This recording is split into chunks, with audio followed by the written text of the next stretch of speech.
독도들은 곧 러다이트로 알려졌다.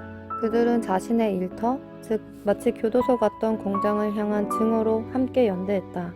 이 모든 것이 한창일 때 일부에서는 그들의 분노를 가슴에 품고 신문기사, 팸플릿, 책을 썼다. 그렇게 분노한 사람들 중 가장 널리 알려진 사람이 바로 카를 마르크스이다.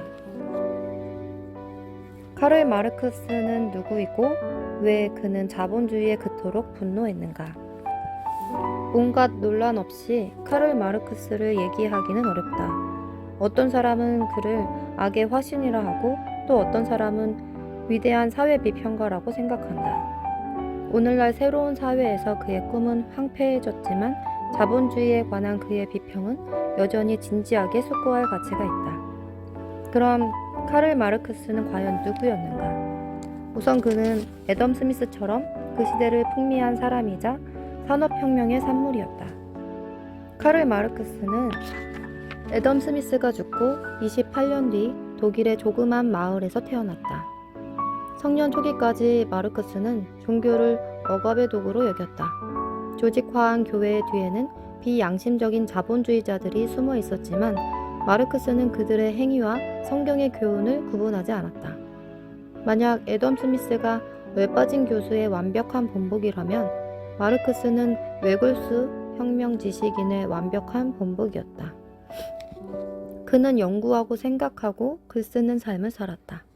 특히 그는 생활 환경, 외모, 사회 편의시설 같은 것에 조금도 개의치 않았다.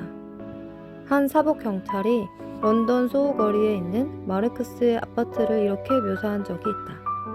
그는 런던에서 가장 열악하고 값싼 동네 중 한 곳에 산다. 방이 2개인데 둘 중 어디에도 깔끔하거나 쓸만한 가구가 하나도 없다. 모두 망가지고 너덜거리도록 뜯어져 있으며 먼지가 수북한 데다가 집안 곳곳이 엉망진창이다. 마르크스는 아주 너저분한 아파트에 살았던 것 같다. 하지만 그의 마음까지 뒤죽박죽은 아니었다. 그의 사상은 도전적이며 우리에게 반응할 것을 요구한다. 그리고 그는 정말로 아주 많은 반응을 받아왔다.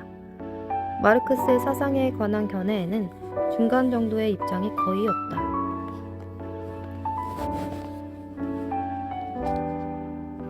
우선 마르크스는 애덤 스미스가 옹호한 경제사상을 정면으로 반대했다. 마르크스의 세계관은 변증법적 유물론이라고 부르는데 그는 영적 세계를 믿지 않았다. 그는 여기 그리고 지금을 믿었다. 마르크스는 하나님이나 창조, 천국과 같은 얘기에는 어떤 것에도 관심이 없었다. 그는 사람에게는 사람이 최고 존재다라고 말했다. 마르크스는 독일 철학자 헤겔의 철학 논증법 중 하나를 빌렸는데 그것이 바로 변증법이다. 변증법은 그리스어에서 유래한 말로 문답하는 기술이라는 뜻이다.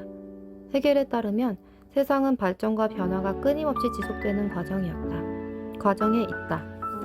이것은 하나의 특정 관점이 다른 관점에 도전하면서 새로운 아이디어가 생기고 그 새로운 아이디어들이 서로 충돌한 결과이기도 하다.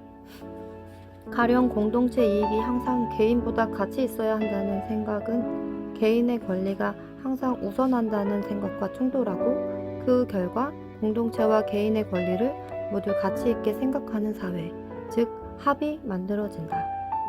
헤겔에게는 생각이 물질적인 것보다 더 진정한 것이었고 그는 마음 또는 사고가 우주의 본질이라고 믿었다. 반면 마르크스의 물질주의적 사고방식은 직접 보고 만들 수 있는 것에 초점을 맞췄다. 헤겔에게는 생각이 우선이었고 마르크스에게는 행동이 우선이었다. 마르크스는 헤겔의 변증법을 대학에서 가지고 나와 길 위에 올려놓았다. 그는 학문적 사색은 시간 낭비라고 생각했다. 나아가 기존의 지배적인 경제 질서는 도전받아야 하고 그 충돌로 일어나는 갈등에서 벗어나면 새로운 세계 질서가 탄생할 것이라고 생각했다. 마르크스는 산업혁명과 자본주의를 혁명적 비평가의 눈으로 보았고 자신이 본 것을 좋아하지 않았다. 그는 화가 났다. 자본주의가 여기를 약간 조정하고 저기를 조금 바꾸는 식으로 약간의 수정만 필요로 한다고 생각하지 않았기 때문이다. 그는 사유재산, 공장과 그 내부 기계의 사적 소유권, 정치 체제, 종교 등 모든 것을 다 바꿔야 한다고 믿었다. 마르크스는 자본주의의 토대 중 하나인 경쟁이 범죄와 불만, 불평등을 초래한다고 믿었다. 공산주의가 자본주의를 대체하고 경쟁이 없어지면 사람들이 도덕적으로 바뀔 것이라고 기대했다. 이 관점에서 그는 중앙집권 통제의 강력한 팔로 자본주의에 보이지 않는 손을 저지해야 한다고 믿었고, 이것을 프톨레타리아 독재라고 불렀다. 프톨레타리아 독재. 고대 로마에서는 가장 비천하고 가난한 계층을 프롤레타리아라고 불렀다. 땅을 소유하지 않은 이 가난한 노동계급은 아이를 낳는 일을 제외하고는 국가에 공헌하는 것이 아무것도 없다고 여겨졌다. 그들은 마치 번식만 하는 가축과 다를 바 없었다. 마르크스는 그의 시대의 일반 노동계급을 로마 시대의 프롤레타리아와 동일시했다. 그는 사람들이 그를 좋아하든 말든 개의치 않았다. 그는 누구에게나 쉽게 만들어주는 것에 관심이 없었다. 그는 중심적이었고 심지어 거만했다. 그의 사상은 그때나 지금이나 매우 논란거리다. 그러면 컴패셔닛 캐피털리스트가 생각하는 것은 무엇인가? 이것은 결국 여러분 스스로 답해야 할 질문이다. 그렇지만 마르크스와 자본주의를 고려해 볼 때 아마도 한 가지 조언은 도움을 줄 것이다. 한 번은 어느 신학교사가 1년에 한 번 이단과 관련된 좋은 책을 한 권 읽어보라고 학생들에게 조언했다. 왜 그랬을까? 그것이 여러분이 정직해지는 데 도움을 주기 때문이다.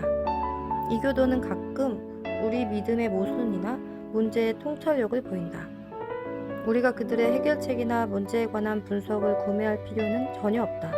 하지만 그들이 타당한 비판을 한다면 우리가 그것에 방어적일 필요도 없다. 마르크스의 자본주의의 비판은 지나치게 공격적이라 듣고 있기가 힘들 지경이다.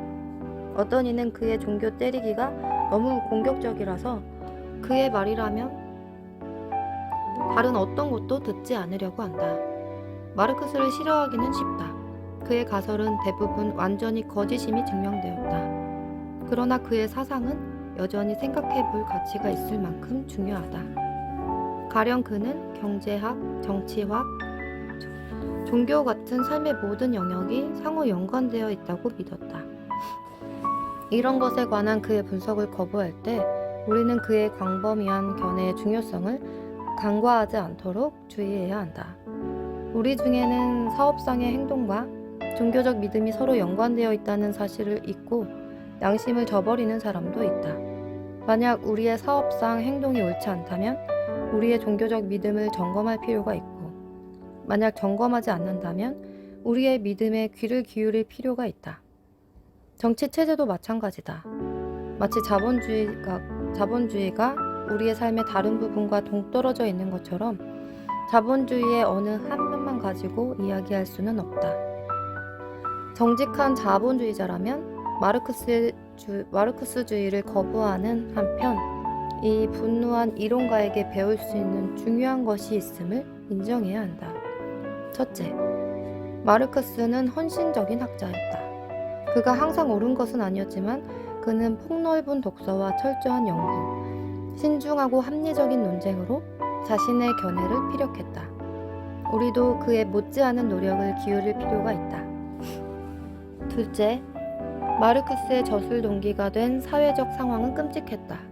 비록 모든 빈곤과 절망을 탐욕스러운 자본주의자 탓으로 돌릴 수는 없을지라도 사람들의 삶을 향상시키려는 욕구는 절대적으로 필요했고 지금도 절대적으로 필요하다. 이러한 우려를 갖고자 공산주의자가 될 필요는 없다. 셋째, 마르크스는 하나만 생각했다. 그런 만큼 그의 시대에 변화를 일으키겠다는 결의가 확고했다. 우리에게도 그런 단호한 결단이 필요하다. 컴패셔닛을 생각하는 것만으로는 충분하지 않다. 우리는 컴패셔닛을 행동으로 옮겨야 한다. 요약, 애덤 스미스의 이론에 따르면 자본주의는 세계에서 전례 없는 위대한 번영을 낳았다. 물론 실패도 있었다. 카를 마르크스는 이 점을 완벽하게 분명히 한 자본주의 비평가 중 한 명이다. 우리는 모두 탐욕스러운 자본주의자와 미성년 노동 착취자, 그리고 악덕 자본가 이야기를 잘 알고 있다. 그렇지만 이들은 규칙이 아니라 예외다. 자본주의는 우리에게 세상과 모든 사람을 파산의 벼랑 끝에서 끌어당기고 번영과 평화의 시대로 나아갈 희망을 주는 유일한 경제체제로 남아있다. 25년 전 켄 스튜어트의 아버지가 빨래방을 샀을 때 그는 애덤 스미스를 듣지 못했을 것이다. 제이와 내가 아메이를 시작했을 때 우리 두 사람은 국부론을 읽거나 스미스의 보이지 않는 손을 생각해 본 적이 없다. 우리가 자유기업과 그것이 돌아가는 원리를 이해하는 데는 평생이 걸렸다. 그런데 우리가 힘들여 배운 대부분의 것을 애덤 스미스는 300년 전에 설명했다. 1. 만약 당신이 사업가에서 성공하기를 원한다면 다른 사람들이 마음껏 재능을 발휘하게 하라. 2. 다른 사람들이 필요로 하는 것을 제공하라. 그러면 당신이 필요로 하는 것도 충족된다는 것을 알게 될 것이다. 3. 즐거운 마음으로 경쟁하라. 그래야 자본주의 체제가 제대로 작동한다. 4. 이유는 좋은 동기다. 부의 축적은 사업이 성공하고 한 국가의 국민이 번영하는 데 필요하다. 5. 각 개인의 사리사욕과 양심 사이의 갈등을 이해하고 존중하라. 양쪽 모두 균형을 이루도록 당신의 마음과 사업을 검토하고 또다시 검토하라. 6. 정부가 삶, 자유, 행복 추구라는 모든 국민의 기본권을 보장하고 정치가에게 사업에 간섭하지 말라고 충고하라. 7. 다른 나라와의 경쟁을 두려워하지 마라. 그들의 성공에서 배워라. 더 열심히 일해라. 특혜를 요구하지 마라. 정부가 양국 사이에 세워주고자 하는 보호막을 허물어 버려라. 8. 인종, 교리, 성별, 피부색과 관계없이 모든 사람에게 동등한 기회를 제공하라. 9. 인류 복지가 경제활동의 궁극적 목표임을 기억하라. 사람의 욕구를 충족하지 않으면 아무리 많은 금을 금고에 넣어두어도 소용없다. 애덤 스미스가 기술한 원리는 켄의 아버지가 빨래방을 매입하고 그의 주택건설 사업에서 성공하도록 해주었다. 우리의 성공의 중심에도 같은 원리가 있으며 켄과 도나 스튜어트의 성공, 그들처럼 자기 사업을 성공적으로 해낸 수백만 명의 성공도 마찬가지다. 그러나 이것은 여전히 과거의 일이다. 이제 앞을 보자. 애덤 스미스는 그리 오래지 않은 과거에 그 원칙들을 발전시켰다. 우리는 어떻게 이들의 원칙이 우리의 그리 멀지 않은 미래에 우리를 인도하는 데 도움을 주도록 할 수 있을까? 그것을 다시 한번 읽어보자. 이 오래된 원칙을 재발견하고 자신의 삶과 사업에 적용하면 여러분과 가족에게 어떤 일이 일어날지 자문해보자. 우리 모두가 이 원칙을 재발견해 미래의 우리를 인도하게 한다면 파산 직전에 놓인 세계에 어떤 일이 일어날까? 만약 그렇게 하지 않으면 어떤 일이 벌어질까? 나는 운명을 예언하는 사람이 아니다. 나는 미래를 믿는 사람이다. 지금은 전 세계에 유례 없이 중요한 시기다. 사업에 성공하고 재정적인 꿈을 이루기에 이보다 더 좋은 기회는 없었다. 가서 기회를 잡자. 자본주의를 구축한 원칙은 과거에 우리를 이끌어준 믿을 만한 안내자였다. 우리를 미래로 이끌기 위해 그 원칙을 계속 신뢰하자. 내 친구 찰스와 라케타 프린스의 실제 이야기는 사람들이 꿈을 이루는 것을 돕는 애덤 스미스의 자본주의의 힘과 동시에 그 과정에서 극복해야 하는 장애를 잘 설명한다. 찰스 프린스는 모든 것을 아주 잘했다. 그는 고등학교에서 열심히 공부했고 좋은 점수를 받아 5등으로 졸업했다. 그에게는 의사가 되고픈 꿈이 있었으며 이 위대한 자유국가에서 꿈을 이룰 수 있을 것이라고 확신했다. 찰스가 털어놓았다. 그렇지만 내 피부색이 문제였어요. 같은 반 백인 친구들이 동네 슈퍼마켓에서 계산원으로 일하고 있을 때 나는 임금의 반만 받으며 식품 포장 일만 했어요. 내게 계산대에서 일할 기회가 오자 내 백인 친구들은 관리직으로 승진했죠. 마침내 내가 그 계층의 사다리를 힘겹게 오르고 편견의 벽을 넘어 화이트 칼라 일을 하게 되었을 때 내 검은 얼굴은 내가 백인 형제자매에게 일반적인 승진이나 급여 인상, 기회에서 언제나처럼 적어도 한 걸음 뒤에 있다는 것을 확신시켜 주었어요. 찰스 프린스는 의대 학위를 취득하려고 오래 열심히 일했지만 의대 공부를 시작할 충분한 돈을 모았을 때 또 다른 벽에 부딪혔다. 찰스는 미국 전역에 50개가 넘는 의대에 지원하였으나 좋은 점수와 굳은 결의, 눈에 띄는 재능에도 불구하고 모든 학교가 그의 지원을 거절했다. 찰스는 기억했다. 그 지경에 이르니 정말 화가 나더군요. 야구 경기나 시가 주관하는 행사에서 사람들이 일어서서 성주기의 예를 표할 때 나는 일어서지 않았어요. 내 친구들이나 같은 부서 동료들이 국기를 향해 맹세할 때도 나는 조용히 앉아 있었죠. 이 나라가 상징하는 바로 그 원칙을 내가 거부당했는데 어떻게 내가 양심적으로 모두를 위한 자유와 정의로라는 말을 할 수 있겠어요. 찰스의 어린 아내 라케타 프린스는 심리학과 아프리카계 미국인 연구에서 학위를 받아 휴스턴 대학교를 졸업했다. 그녀가 아동 심리치료사로 일하기 전까지 그녀의 가족은 편견과 불의에서 떨어져 있었다. 환자들과 친밀하게 지내면서 라케타는 왜 그토록 많은 가족이 불안정해지고 결별, 이혼, 심지어 폭력과 학대에 시달리는지 발견하기 시작했다. 라케타는 우리를 일깨워 주었다. 열심히 일해도 여전히 청구서를 내기도 빠듯할 때 무기력해지고 화가 나기 시작해요. 그렇게 커가는 감정을 억누르려고 하지만 결국 폭발하고 가장 사랑하는 사람들에게 영향을 미치죠. 아버지는 차별로 인해 가족을 부양할 충분한 수입을 벌지 못할 때 굴욕감과 비참함을 느껴요. 어머니는 가족을 부양하는 데 도움이 되려고 일하는 동안 어린 자녀를 부모에게 맡겨야 할 때 슬프고 무력감을 느껴요. 혼자 힘으로 커야 하는 아이들은 그 과정에서 종종 공경에 빠지지요. 그들의 꿈도 가정도 서서히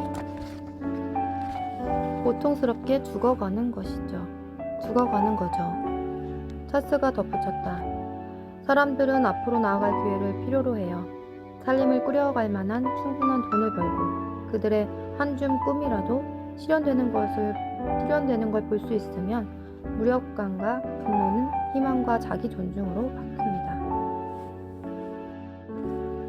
찰스와 라케타 프린스는 결혼 초기에 자유기업은 재정적 독립으로 가는 유일하고 확실한 길이라는 것을 깨달았다. 그래서 그들은 컴패셔닛 캐피털리즘의 토대를 둔 사업을 찾았다.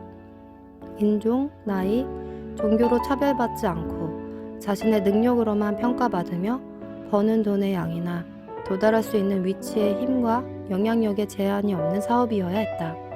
찰스가 회상했다. 우리가 아메이 사업에서 가능성을 보고 사업을 시작하는 데 드는 비용이 $100가 되지 않는 걸 알았을 때 우리는 확신했어요. 10년간의 노력과 희생 끝에 찰스와 라케타 프린스는 여전히 자신들의 특별한 재능을 활용하면서 성공적인 아메이 사업을 구축했다. 그리고 그 과정에서 그들은 인종차별주의자와 회의론자에게 유색 인종도 기회만 주어지면 어떤 도전에도 동등하다는 것을 다시 한번 증명했다. 나는 펜실베니아의 세븐 스프링스에서 열린 ABO들과의 세미나에서 처음 이 부부를 만났던 날을 결코 잊지 못할 것이다. 내 연설이 끝나자 이 매력적인 흑인 부부는 나를 향해 무대를 가로질러 걸어왔다. 찰스 프린스는 내 손을 잡고 내 눈을 정면으로 응시했다. 그의 손이 약간 떨리고 있었고 그는 애써 눈물을 참으려는 듯했다. 모두가 침묵했다. 그가 조용히 말을 시작했다. 디보스 씨, 처음 당신이 자유기업을 얘기했을 때 그 말을 믿지 않았습니다. 자본주의는 좋은 대학을 졸업하고 아버지의 재산이 좀 있는 백인 중산층을 위한 것이라고 생각했으니까요. 흑인인 내 자리는 그곳에 없을 거라고 생각했습니다. 그는 잠시 멈추었다. 그의 아내가 남편을 쳐다보며 웃었다. 그녀도 그 순간 깊은 감동을 받았다. 그가 말했다. 나는 이 나라와 성조기에 충성을 맹세할 수 없었어요. 나는 모두를 위한 자유와 정의 따윈 없다고 생각했습니다. 그가 계속 이어갔다. 하지만 당신은 내 피부색을 개의치 않았고 이력서도 요구하지 않았습니다. 당신은 그저 와서 우리랑 함께해요 라고 말했어요. 당신은 오직 한 가지, 내가 해낼 것을 요구했죠. 당신은 그만큼 내게 보상을 해주었고 다른 모든 사람에게도 같은 규칙으로 보상을 해주었어요. 갑자기 찰스와 라케타는 나를 가운데 두고 양쪽에 서서 그들의 팔을 내 팔에 휘감았다. 찰스는 청중을 보며 말했다. 이제 마침내 나는 모두를 위한 자유와 정의를 말할 수 있습니다. 손을 가슴에 얹은 찰스 프린스는 눈물이 뺨을 타고 흐르는 채로 국기 앞에서 충성을 맹세했다. 나는 서서 지켜보며 이 나라와 전 세계에서 얼마나 많은 젊은이가 애덤 스미스가 약속한 컴패셔닛 캐피털리즘에 희망을 걸고 꿈을 꾸지만 카를 마르크스가 비웃고 비판한 언컴패셔닛 캐피털리즘 같은 종류를 경험하고 있을지 생각했다. 우리에게는 남은 삶을 낭비할 여유가 없다. 규칙은 공평해야 한다. 모두에게 동등한 기회가 주어져야 한다. 컴패셔닛 캐피털리즘이 우세할 때 또는 인종, 교리, 성별, 신체적 한계 등 그 어떤 것도 방해하지 않았을 때 어떤 일이 일어나는지가 그 증거다. 오늘날 찰스와 라케타 프린스는 그들의 공동체에서 리더로 인정받는다. 그들은 사업에 성공했고 그들의 특별한 재능을 활용해 상처받은 국가를 치유하고 돕는다. 그들은 일터에서 흑인과 백인에게 다같이 컴패셔닛 캐피털리즘의 모델이다. 수년 전 미국에서 손꼽히는 병원의 이사장이 찰스 프린스에게 전화했던 그날 내가 거기에 갔으면 좋았을 것이다. 그 이사장은 말했다. 당신이 우리 병원 이사를 맡아주었으면 좋겠습니다. 찰스는 잠시 침묵한 뒤 활짝 웃으며 대답했다. 물론이죠. 도움을 드리게 되어 기쁩니다. 미국 전역의 거의 모든 주요 의과대학에서 거절당했던 찰스 프린스는 그 권위 있는 병원 이사회에서 4년간 성공적으로 봉사했고 병원 이사장까지 지냈다. 이제는 경기장의 좌석이나 게임 혹은 콘서트 전 군중이 일어나 성조기에 충성을 맹세할 때 그도 함께 일어난다. 그리고 그가 모두를 위한 자유와 정의를 말할 때 그의 눈은 지금까지 있었던 일을 향한 감사의 눈물과 아직도 해야 하는 일에 관한 결의의 눈물로 가득 찬다.